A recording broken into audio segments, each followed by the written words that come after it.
logs like this. This was one on the, just on the bank, and I knew what was going to be under here. Those are all stoneflies. And if you look on this, the log there's all kinds of stoneflies just still stuck to the top of that log there. They just don't want to move anywhere. But down in here, there's probably about 50 bugs down there underneath that log. Even had one sitting on my boat there, and he hatched right on the side of my boat. I got him on video too, coming out of his little shuck there.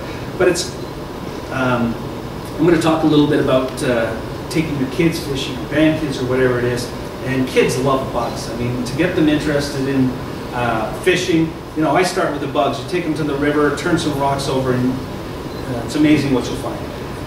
Now, if you don't see anything on top, you don't see any of the bugs, what we'll do is we'll take a little, just a screen door, the screen from the screen door, and we'll throw on a couple of sticks, and we'll get out in the river and we'll just kick over some of those rocks on the bottom. You'd be amazed at how much life is in that river. This is just one little sampling that we did for one of our bug courses, and you can see there's some caddis in there, some stoneflies, the big, let's see if I can get the pointer on, the big crane fly larvae there, some leech, long skinny leeches there, some stoneflies, little mayflies, some caddis.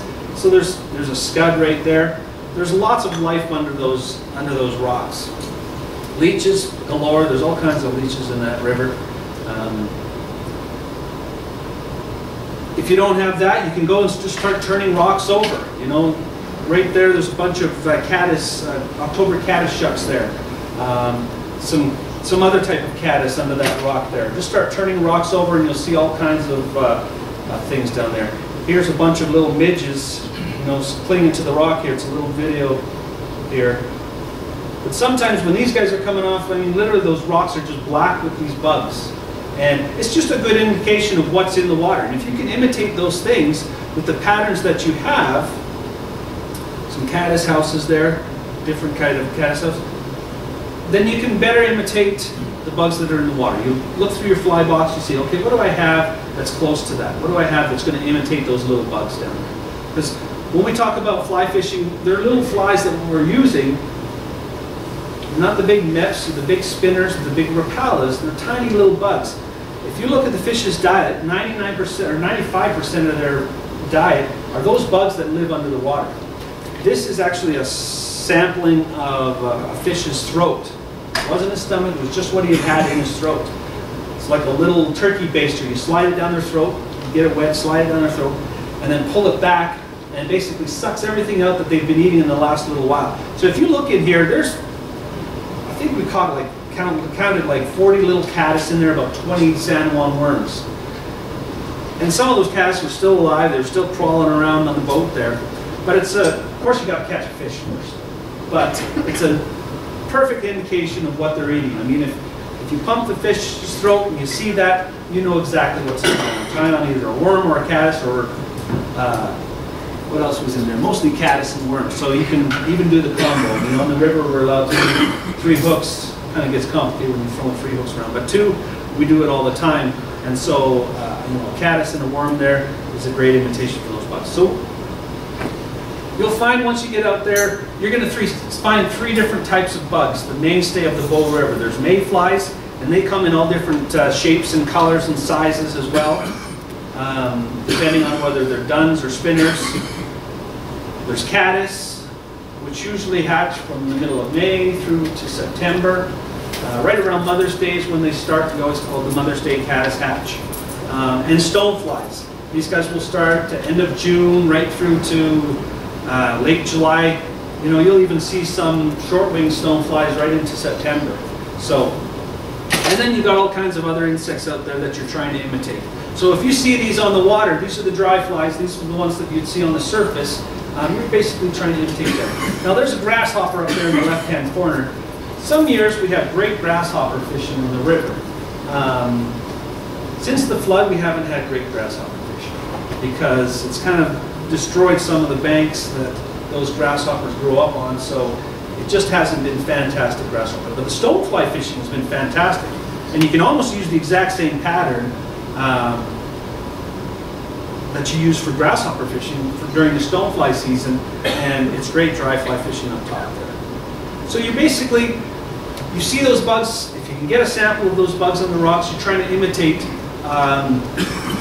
what they're eating. So pick a fly that roughly imitates that bug. Now, I find the impressionistic flies, the flies that maybe look like a stonefly, maybe look like a caddis, maybe look like a mayfly, are much more effective than the ones that are realistic. The ones that have the 6 legs with the little claws on the ends and the eyeballs and everything. Some of those, you know, they just go through the water really stiff. They just don't look natural.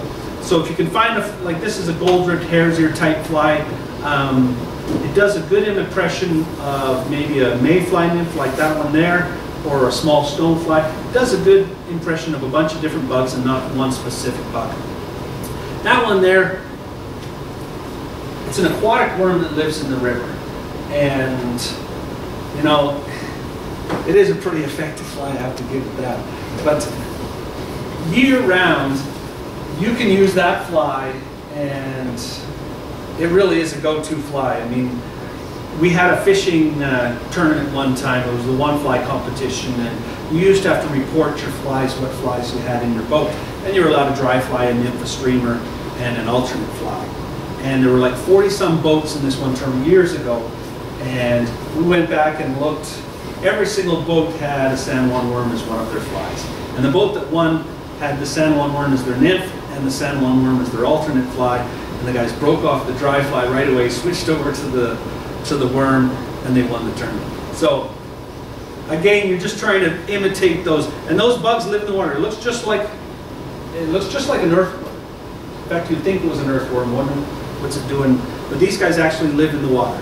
So there's no shortage of them. Every time you pump a fish's throat, 9 times out of 10 they're going to have a San Juan worm in it. So very effective fly. Stonefly. You know, you're trying to imitate what's in the water with the flies that you're using. And again, sometimes those things will tell you. You'll see those bugs in the water, and you'll know that's what the fish are eating. And if you can get a sample from a throat pump, then you know exactly what they're eating and try and imitate those. Now, it's a big river. You know, where do you start? You get to the river and nothing's happening on top, which, you know, a lot of times is the case. Everybody would love to dry fly fish, and that would be great, but on the Bow River, it doesn't happen all the time. So you've got to go either streamer fishing or new fishing. So you've got to kind of change your tactics. Well, that was one other thing I was going to mention. It's a little book. I mean, it's Hatch Guide to Western Streams. But it's great. If you're turning over those rocks and you see those bugs, you know, you're not sure what it is, but you know what it looks like. You might have a picture of it.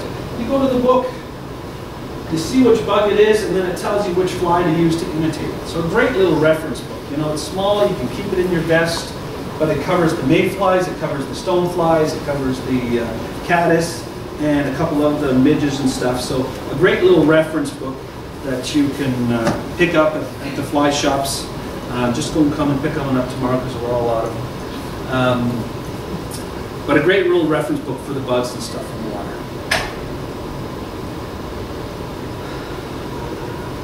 Why did I put this picture in here? I think I put it in here to kind of how to read the water. If you look at this little seam here, this water coming off the top of this bank here and down this seam, fish are just creatures of habit. They're just going to go where there's food, where there's protection, and where there's oxygen. And if you can find a spot that has all 3 of those, you're laughing. And they don't like to waste too much energy. I mean, they'll go into that faster water. But a lot of times, if you can find a deep seam, you know, something that looks like this, on this inside, this slow edge on the inside, they can just sit on this edge here, wait for the fast water to come by, and they just have to pop out, grab whatever they want, go back into the slower water. You know, a lot of people will get to the river here, and they'll just start fishing way out in the middle of the river, as far as they can get out there. But a lot of times, those fish are just hanging in right along the edge of the banks here. And if you get to the river, just take a moment, just stop and just watch the water, you know, watch the river. Sometimes you'll find they don't rise very consistently on the Bow River. You don't find fish sipping all the time, but you will find the odd fish rise and then he'll go down. 2 minutes later, he'll rise again. And if you take the time to sit and look at the water, kind of read the water, see if anything's happening on top, you might find that odd fish that's just hugging the bank there and waiting for a fly to come along. Polarized glasses. Polarized glasses, exactly. They'll help you see in the water a lot easier. It's amazing the difference. You can take your glasses and give them to your client there, and he'll throw them on. He's never had polarized glasses on before, and he just, pow, is usually the reaction, because you can literally see right into the water. It takes the glare right off. So here's a nice fast scene out here. Now where that guy's standing, that's probably where the fish are, right along that edge there. Where? And that's, well, he's probably fished the slower water and caught the fish that were there, and now he's moving out into the deeper water. But there's a nice deep channel out in the middle here that goes right down the middle of the river. There's a few fish there.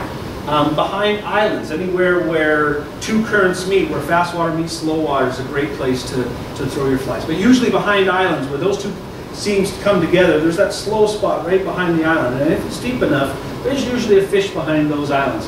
I mean, you watch the other fishermen. You know, if you don't have a boat and you can't float the river and you're walking along the bank, you'll see boats going by, and you just watch where they're fishing. You know, they're usually, you know, sometimes they're in a guide boat, sometimes they're not, but if they're in a guide boat, you know, watch where the guide's telling them to throw the lines, because, you know, when you're out there every day, after a couple months and then after a couple days, you know where the fish are. They're usually always in the same spots. They're always in the same holes, so you're taking and you're putting your hooks through those holes. Now some days they're going to eat, some days, doesn't matter what you use, they're still not going to eat, but that's fishing. Here you've got all kinds of